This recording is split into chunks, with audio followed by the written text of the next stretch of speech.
একজন জানতে চেয়েছেন, স্যার স্টুডেন্টের তথ্য আপডেট দেওয়ার পরে তাকে আর পাওয়া যাচ্ছে না, কোথায় গেলে পাওয়া যাবে? দেখেন, উপবৃত্তির তথ্যগুলো আমরা যখন অনলাইনে প্রবেশ করে মোবাইল ব্যাংকিং তথ্য আপডেটে গিয়ে শিক্ষার্থীর তথ্যটা খুঁজে বের করে অ্যাকাউন্টের তথ্যটা আপডেট করে দিই, সেটি কিন্তু সংরক্ষণ সফল হয় এবং দেখা যাচ্ছে কি পরবর্তীতে ওই সংরক্ষণ লিস্টে কিন্তু আর তাকে পাওয়া যাচ্ছে না বা আপডেট লিস্টে পাওয়া যাচ্ছে না। আপনি খুঁজে দেখবেন যে সেই শিক্ষার্থীর তথ্যটা কিন্তু নাই।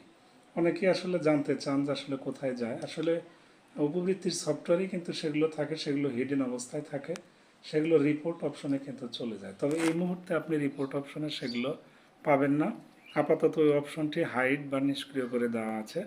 কিছুদিন পর আপনি রিপোর্ট অপশনে সেটা পেয়ে যাবেন। যখন ষষ্ঠ শ্রেণীর শিক্ষার্থীদের উপবৃত্তির যে তালিকা আপনি যখন প্রিন্ট করবেন রিপোর্টে গিয়ে, তখন দেখবেন যে অপশনটি খুলে দেওয়া হবে। আশা করছি বিষয়টি বুঝতে পেরেছেন। তো মন্তব্যের জন্য আপনাকে ধন্যবাদ জানাই।